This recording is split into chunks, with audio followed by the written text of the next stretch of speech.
यहाँ पर उपस्थित हमारे सर डॉक्टर साहब, डॉक्टर सिद्धार्थ जी, डॉक्टर प्रमोद जी, गरेवाल साहब और हमारे तमाम किसान और हमारे समिति का स्टाफ सुपरवाइजर, आज बनूसा गांव में जो गोष्ठी आयोजित की गई है, मैं समझता हूं इससे सब काश्तकारों को बहुत लाभ मिला होगा।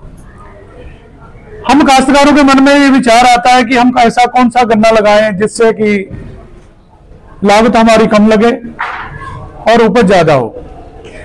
तो इस समय मैं समझता हूं कि सैकड़ों के हिसाब से वैरायटियां चल रही हैं। कुछ वैरायटियां बाहर से हैं जो अभी यहां पर स्वीकृत नहीं हुई है, और मैं समझता हूं कि जो स्वीकृत नहीं हुई है हमें अभी उनसे संकोच ही करना चाहिए कि ऐसा ना हो कि हम जो स्वीकृत नहीं है उनको लगा दें और कल को चीनी मिल ना ले और कोल्हू भी उसके बाद हमें दिक्कत हो जाए। हम गन्ना कहाँ लेके जाएंगे? इसलिए मेरा आप सबसे अनुरोध है कि आप वही वैरायटी लगाओ जो यहाँ पे स्वीकृत है। दूसरा, हम लोग क्या करते हैं कि खेती, हम पहली बात तो डिजिटल हो गई है खेती, पहली वाली खेती नहीं रही। आज हमारे खेत में धान खड़ा है, अगले दिन हम जाते हैं तो वहां गन्ना लग गया होता है। पहले ऐसा नहीं था। पहले कई दिन खेत की जुताई, कई 6-6 महीने खेत तो वैसे ही खड़े रहते, वैसे पड़े रहते थे, कोई फसल नहीं लगाते थे। लेकिन अब ऐसा नहीं है।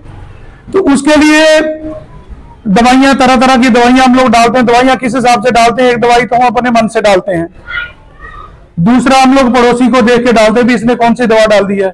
ये नहीं पता कि हमें जुकाम हुआ, पड़ोसी को तो पीलिया हो रखा है, उसने पी लिया कि हमने कहा नहीं उसने वे डाली वही डालो। तीसरी दवाई हम लोग जाते हैं दुकानदार के पास, डॉक्टर, वो उसके बाद जो बच रही होती है, जहां जिसमें मार्जिन ज्यादा होता है, वो दवाई दे देता, हम लोग आके डाल के संतुष्ट हो जाते हैं। नहीं कोई फर्क पड़ा तो उसके बाद फिर चले जाते हैं, अगला आदमी फिर दे देता, गारंटी कोई नहीं। कई बार हम लोग बिना वजह दवाइयां डालते हैं। कई ऐसी बीमारियां होती हैं जो अपने आप भी ठीक हो जाती हैं। लोग जैसे फसल खड़ी है उसमें कोई पत्ता लपेट ही लग गया, पंजाब में लोग कह रहे हैं पत्ता लपेट की दवा मत डालो, डॉक्टर मना करते हैं।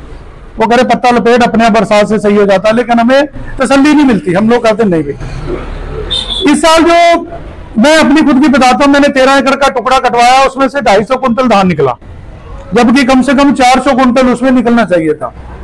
ये साल जो धान का है बिल्कुल वो किसानों की कमर तोड़ने वाला निकला। और मैं समझता हूं कि आज के टाइम में अगर हम प्रॉफिट वाली खेती देखें तो घूम फिर के गन्ना ही आ रहा है। आज से पहले क्या होता था, लोग कहते थे गन्ने की जो है 1 साल की फसल है, 1 साल पेमेंट नहीं मिलती, 2 साल की फसल है, किसान बर्बाद हो जाता था। गन्ने निकलते भी कम थे, 200, 250, 150, 200 कुंटल निकलता था। आज वो दौर नहीं है। आज का दौर है 500-500 कुंटल किसान गन्ना ले रहे हैं। और अब मैं आपसे एक चीज और कहूंगी, अब गन्ने की खेती 6 महीने की है।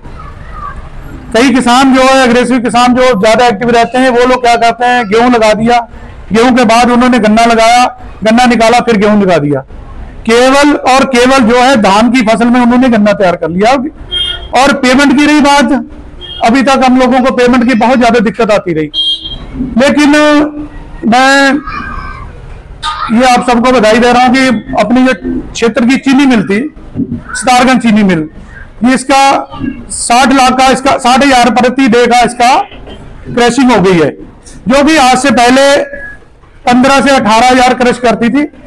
और 15-18,000 क्रश करने पे उनकी बगास ही पूरी नहीं होती थी।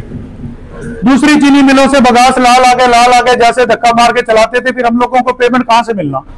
हम लोग भी वेट करते थे सरकार की तरफ से पेमेंट कहीं से आए कि लेट होगी। मेरा कल धान कटा है, आज खेत जुताई हो रही है, 20-21 या 25 से पहले मैंने गन्ना अपना लगा देना। मैंने नहीं, मेरे गांव में सबका गन्ना लग जाना है।